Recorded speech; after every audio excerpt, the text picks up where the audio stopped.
দুর্ভাগ্যজনকভাবে ইসলাম ধর্ম সম্পর্কে মানুষের ভুল ধারণা সবচেয়ে বেশি।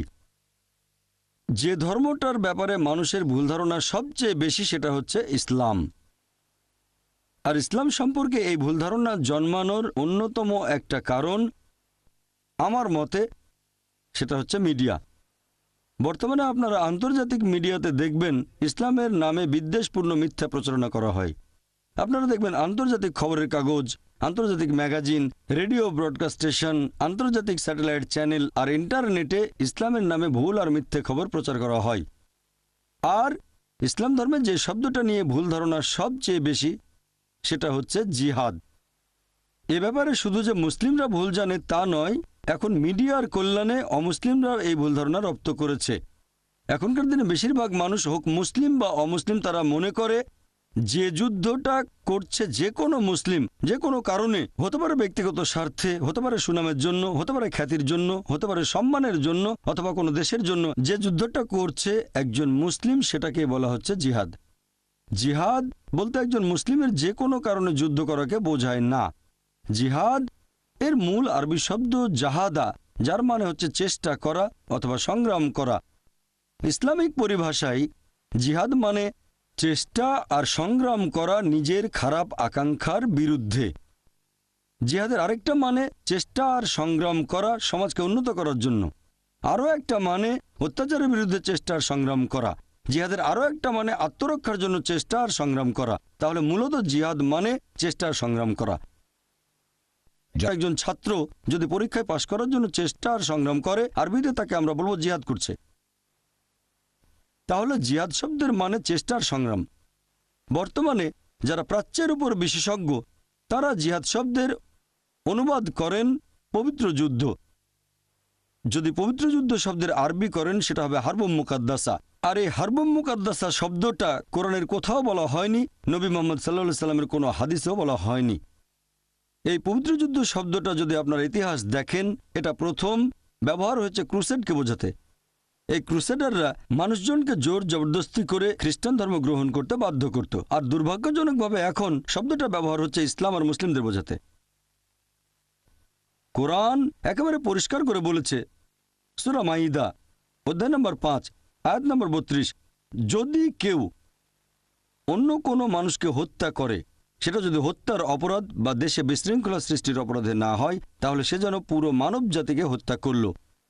পবিত্র কোরআন বলছে, যদি কোনো মানুষ অন্য একজন নিরীহ মানুষকে হত্যা করে, হোক সে মুসলিম বা অমুসলিম, তাহলে সে যেন পুরো মানব জাতিকেই হত্যা করল।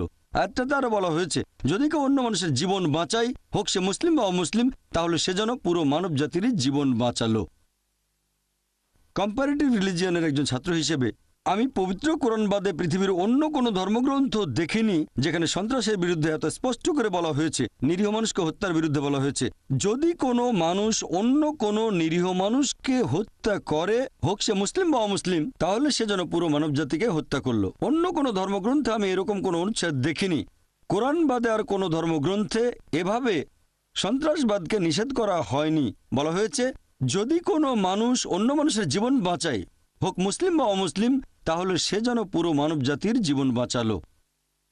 ইসলাম সব ধরনের সন্ত্রাসবাদের নিন্দা করে। ইসলাম ধর্ম যে কোনো নিরীহ মানুষ হত্যার নিন্দা করে। তাদের ধর্ম, বর্ণ, গোত্র যাই হোক না কেন, তারা যে দেশেরই নাগরিক হোক না কেন, সে যে ধর্মেরই অনুসারী হোক। ইসলাম আর আমি নিজেও সব ধরনের সন্ত্রাসবাদকে নিন্দা করি। এছাড়াও নিন্দা করি সেই 9/11কে, যেটা ঘটেছিল 2001 সালের 9 সেপ্টেম্বর নিউ ইয়র্কের টুইন টাওয়ারে আক্রমণ। সেখানে কয়েক হাজার নিরীহ মানুষ মারা গিয়েছিল। নিন্দা করি 7/7কে, 2005 সালের 7 জুলাই লন্ডনের বোমা বিস্ফোরণে প্রায় 50 জন নিরীহ মানুষ মারা গিয়েছিল। এছাড়াও নিন্দা করি সেই সিরিজ বোমা বিস্ফোরণকে যেটা ঘটেছিল বোম্বেতে 2006 সালের 11 জুলাই। সেখানে 180 জনের বেশি নিরীহ মানুষ মারা গিয়েছিল। আমি নিন্দা করি গুজরাটের সেই সাম্প্রদায়িক দাঙ্গাকে, যেটা ছিল পূর্ব পরিকল্পিত। এটা ঘটেছিল ভারতের গুজরাটে। সেখানে কয়েক হাজার নিরীহ মুসলিম নিহত হয়েছিল। আমি সব ধরনের সন্ত্রাসবাদের নিন্দা করি যেখানে নিরীহ মানুষকে হত্যা করা হয়, হোক তারা মুসলিম বা অমুসলিম।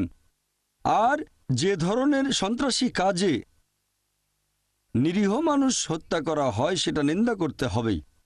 আত্মঘাতী বোমা হামলাকেও এখনকার দিনে গত কয়েক দশক ধরে দেখা যাচ্ছে যে একজন লোক তার শরীরে বোমা বাঁধল, তারপর গেল একটা মার্কেটে অথবা গেল রেল স্টেশনে বা রাস্তায়, তারপর নিজেকে বোমা দিয়ে উড়িয়ে দিল আর নিজের সাথে সাথে মেরে ফেললো আরও কিছু নিরীহ মানুষকে। এই কাজটা কোনো ধর্মই সমর্থন করবে না, বিশেষ করে ইসলাম।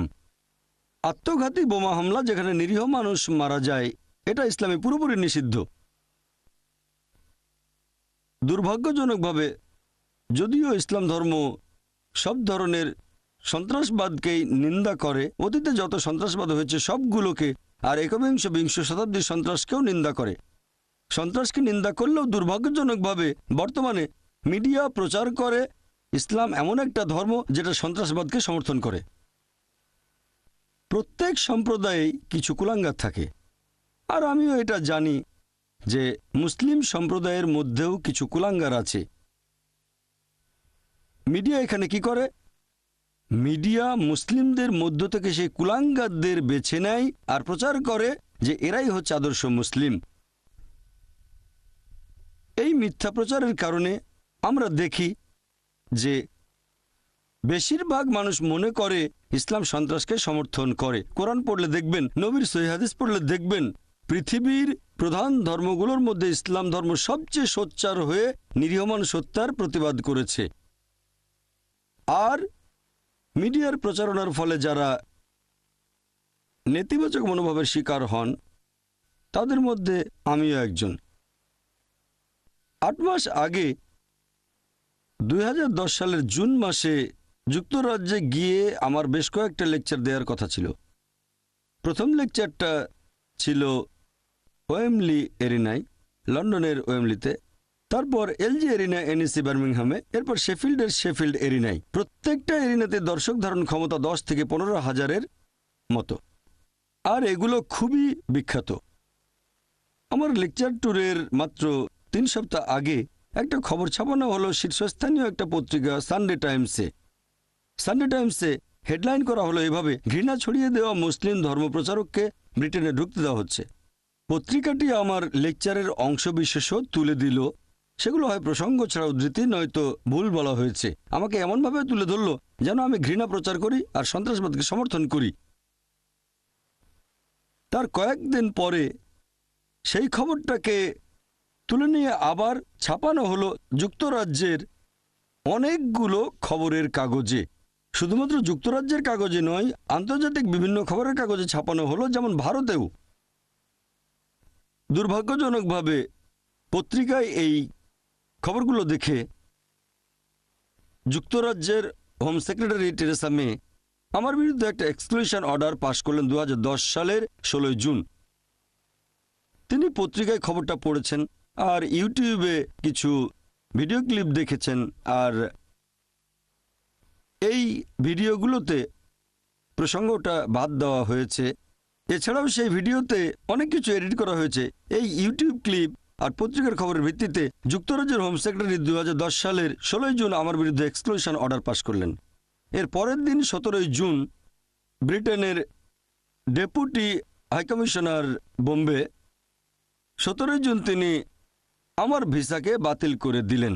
আমি যুক্তরাজ্যের 5 বছরের মাল্টিপল এন্ট্রি ভিসা পেয়েছিলাম। ইস্যু করা হয়েছিল 2008 সালের 15 জুলাই, মেয়াদ ছিল 2013 সালের 15 জুলাই পর্যন্ত। গত 20 বছর ধরে আমি যুক্তরাজ্যে আসা যাওয়া করছি। এমনিতেও এখানে এসেছি, লেকচার দিতেও বেশ কয়েকবার এসেছি।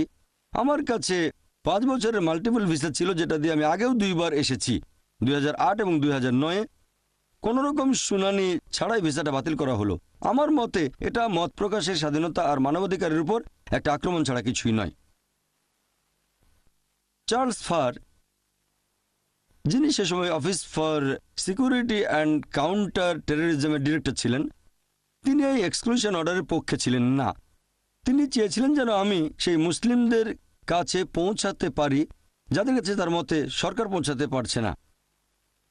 তবে হোম সেক্রেটারি তার সবচেয়ে অভিজ্ঞ উপদেষ্টার কথাগুলো শুনলেন না। তিনি এক্সক্লুশন অর্ডারটা পাশ করালেন, আর এই কয়েক সপ্তাহ পরে তিনি চার্লস ফারের অধীনে একজন উপদেষ্টাকে বরখাস্ত করে দিলেন, যিনি আমাকে সমর্থন করেছিলেন।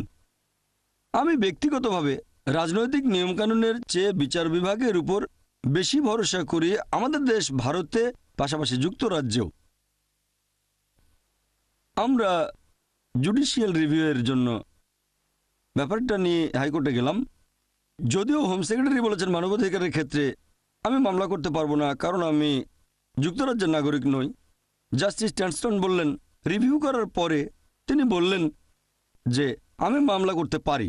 তিনি একটা জাজমেন্ট পাশ করালেন আর বললেন যে হোম সেক্রেটারির প্রথম 3টি সিদ্ধান্ত, একটা 16 জুনে, একটা 17 জুনে আর একটা 27 জুনে, এর সবগুলোই আইন বহির্ভূত।